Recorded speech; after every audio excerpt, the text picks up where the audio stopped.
So it's week 4 of strength, and this session we're just going to change things up a little bit, give you more variety in the moves. Again, if you want to stick with the moves you've already been doing and continue those through the week, continue with those, just keep pushing hard, keep making those adaptations. Your body will get used to it, you will get stronger. So for today I'm going to give you 4 moves, but one move's going to have quite a lot of variety into it and lots of different ways that you can do it. So this is going to be mostly based around our core strength again. The last session was shoulders, so I thought I'd come back to the core again. Massively important. I've said it plenty of times that the core does so much work. Not just the rotational side and our stopping us falling backwards and our ability to maneuver the boat, but just holding good posture. Massively important. So the first move we're going to look at is a move called a jackknife, and there's lots of different ways you can do this. So I don't have a particularly slippy floor, but if you have a kitchen floor, bathroom floor, you can do this on a towel. So I'm going to just do this. I've got a couple of these little slidey plates just to show you this manoeuvre, and this one works. It's called a jackknife. All I do is pop these under my feet in my plank position, but a towel will work. You put your feet on a towel on a slippy wooden or bathroom floor. All I'm going to do then is I'm going to hold plank, and then I'm going to bring my feet up underneath me and push back down to plank. Up underneath me, push back down to plank. Working through that, you will start to feel it into your abs. Again, we can work between 3 to 8 rep range, keeping it nice and slow and nice and controlled. If I want to make it a bit harder, I can push back as well and come back up. That makes it quite a lot harder. So something that slides, you can get these pretty cheap from the Magic Middle Roll of Aldi, places like that. But like I say, a towel or a t-shirt or whatever under your feet on a slippy floor will always work as well. So jackknife version 1. For jackknife version 2, I'm going to use a Swiss ball for this. So if you've got a Swiss ball or a foam roller, then we can do that with this. I'll show you both versions of that as well. So on the Swiss ball, people find different ways of getting onto it, but just make sure you're not going to fall off anything that's going to hurt you either side. But the Swiss ball, you can pick these up pretty cheap in supermarkets these days. But I know lots of people have got them sat in cupboards, in garages. So get it out, make sure it's inflated. For this one, we're going to go back to plank again on the ball. For some of you that might be enough. Just get your feet sorted. And then for this one, I'm just going to either, I've got lots of different versions of this, bring knees to chest, and that might be enough. Or what I can do is pull it up into a pike and back. If I want a harder challenge, quite a lot harder, I can push back and roll it back up. So I can roll it out and back up. Quite an intense exercise, that one. Puts a huge amount through your core. Actually puts quite a lot through your shoulders as well. So jackknife on a Swiss ball. I'll show you one more version of it. So we've done it on the floor, either on a towel or some sort of sliding surface. We've done it on the ball. If you've got a foam roller at home, a lot of people have these knocking about. Really good bits of kit. It's not really what they're for, but they do work really well for this. So it rolls, so it's quite nice. Again, what I can do now is I can put it just under my shins, roll back, and then come up onto my toes. I'm trying not to roll over my knees because I don't like that sensation. But I can either do knees, or I can do all the way up into pike. Again, nice challenging move on a simple piece of equipment. You might have a piece of drain pipe that you can put some padding around and do it as well. So lots of different ways of challenging ourselves with the jackknife manoeuvre. Enjoy those. So as we're in week 4, I thought we'd give you some more challenge. We've had lots of different varieties so far, lots of different moves. This next one, generally a bit of a love or hate this one. So this is called Candlesticks. We did a version of this in week 2, but week 3 we're just going to week 4 we're going to step that up a little bit. So I'm going to come back onto the floor, And I'm just going to come up onto my shoulders, supporting with my hands, not pushing with my hands. And all I'm going to do here is push through with my core, really trying to push my pelvis kind of up and out. So I'm trying to hold it up and then pulse up and down.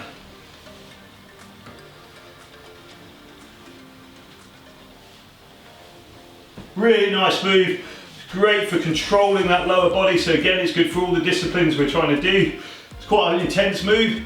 Once you get used to the balance point to start with, you'll be able to then put the strength element of the pulsing of the hips and pelvis into that move. Candlesticks. Again, 3 to 8. See how you go. For our next move here in week 4, we're going to do something called an arcing plank. So we've done plank, I think we did that in week 1. We've done lots of rotational stuff, so we're going to add to the rotation. And again, this one's one to measure your own level of flexibility and strength, because it's going to involve quite a lot of twisting. We shouldn't get any pain. We might get that physical discomfort of working hard, but it should not be painful. If it's painful, don't do this one. So it's called arcing plank. We're going to go into our plank on our knees this time, and just try and keep that nice straight shape, tucking my toes under, and then trying to keep my elbows on the floor. I'm going to rotate over and drop my hip to the floor. So I'm trying to get my hips as upright as I can, depending on my mobility, whilst keeping my elbow on the floor. So I'm getting a nice rotation. Once I'm there, I'm going to come round and over to the other side. Keeping it nice and slow, nice and controlled. Really working and focusing on those abdominal muscles, not doing all that work. You'll notice that one, because we're rolling over and rotating, it'll work the front of the abs, it'll work the side of the abs. So again, all that postural stuff, the muscles that stop us collapsing in forward paddle strokes, stop the boat from reacting too much and allowing us to control the boat that we're in or the board we're on. So again, work through those. Just watch it. If you have any lower back pain, stop doing those, just do normal plank. Have fun. So our last move of week 4, we're going to look at something called a dead bug. This one involves a bit of coordination. It's going to involve a little bit through the shoulder, through the core, through the hip, through the leg. So great move. We can do it with body weight, or I'll show you the version where we add a bit of weight into it as well. So all I'm going to do this time is I'm going to come onto the floor. I'm just going to make sure I engage my core. So I'm kind of rotating my pelvis, twisting to engage my core, keeping my legs nice and square, hands up, legs up. And then what I'm going to do is I'm going to extend one leg and opposite arm. And back up.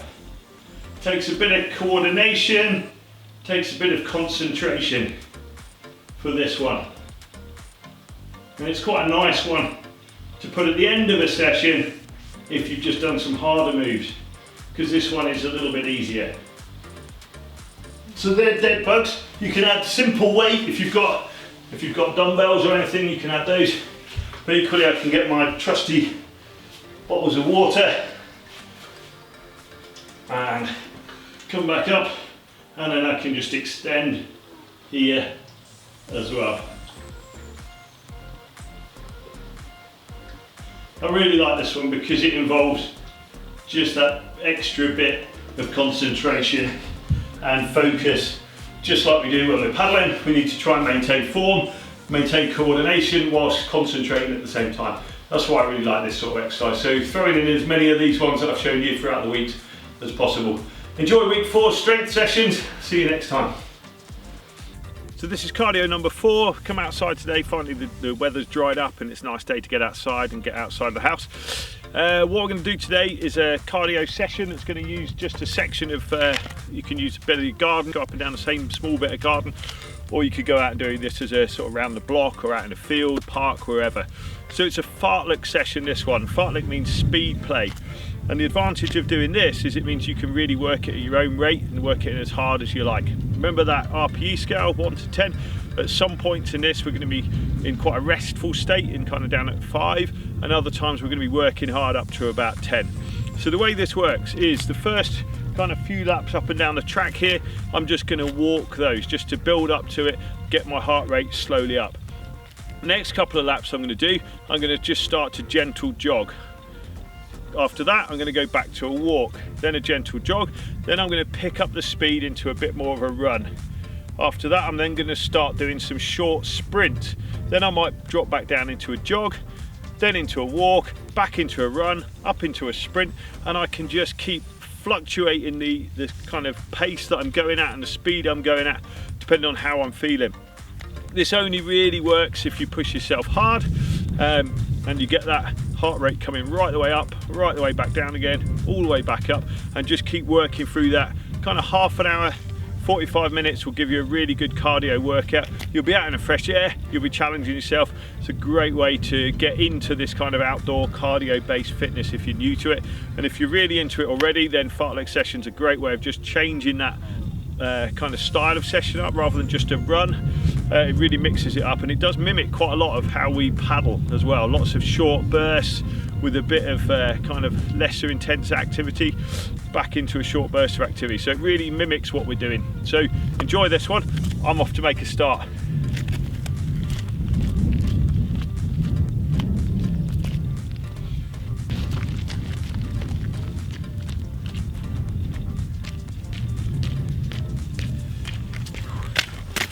Just keep it walking.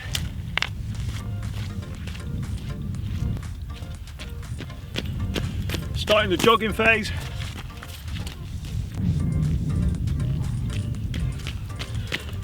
And now some running.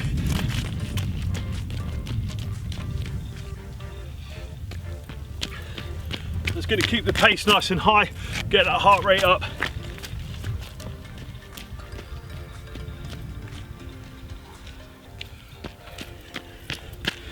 Freezing cold out here, but I'm keeping nice and warm by keeping that heart rate up. Just going to do a few walks, just bring it back down again, and then carry on. So getting near the end of the session now, just done some last sprints. I'm going to do a little gentle jog, then into a walk to bring myself back down to a nice good pace.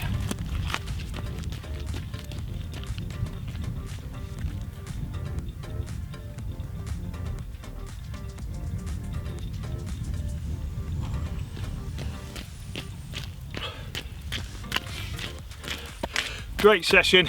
About half an hour I've been out here I think now, and got a really good cardio workout out in the fresh air, getting fitter, getting stronger. See you next week.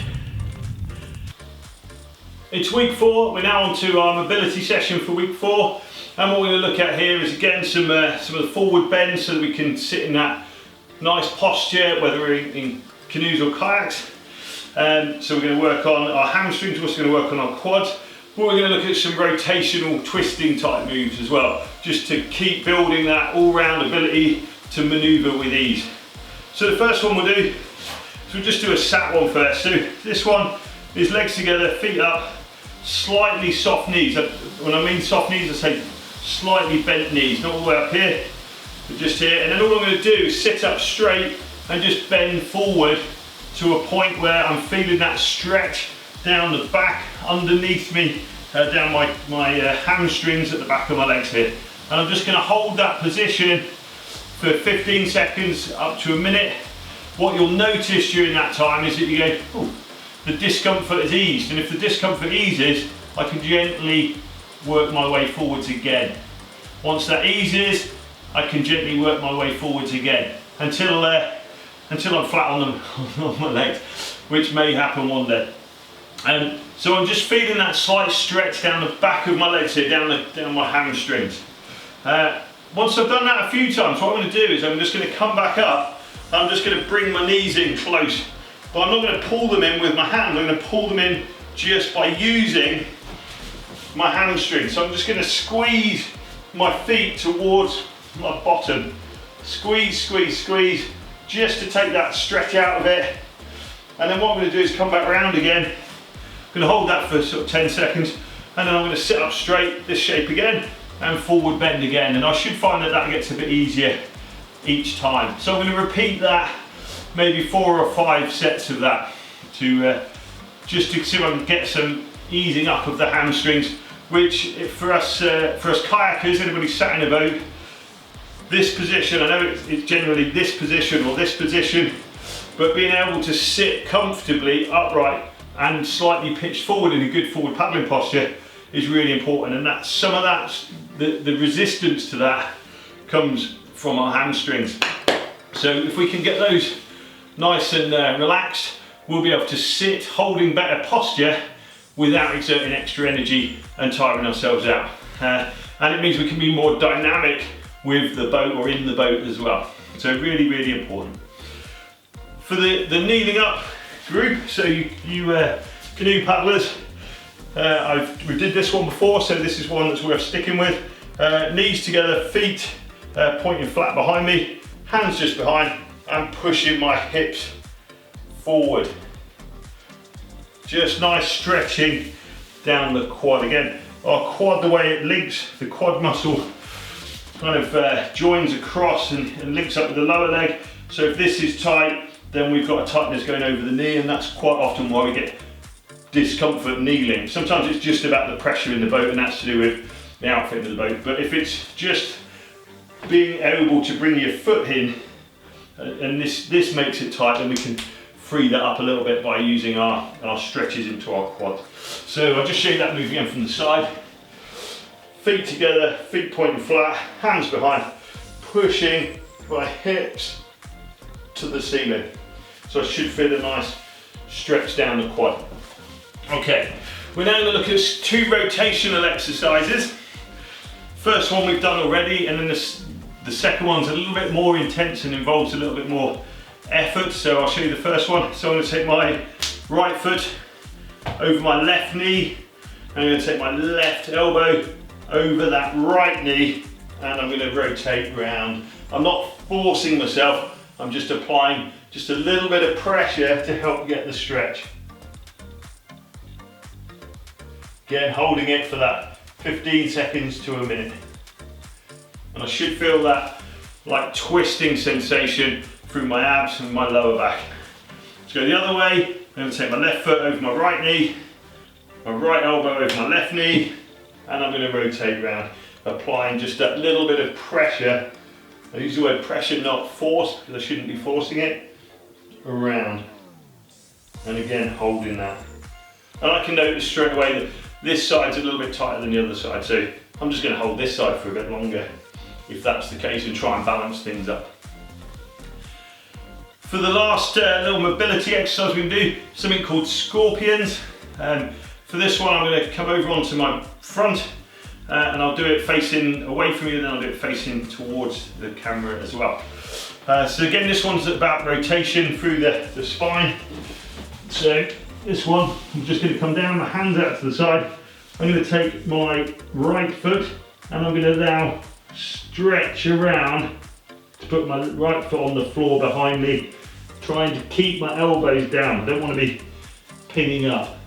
It might mean I can only get to here or here. I can get to here.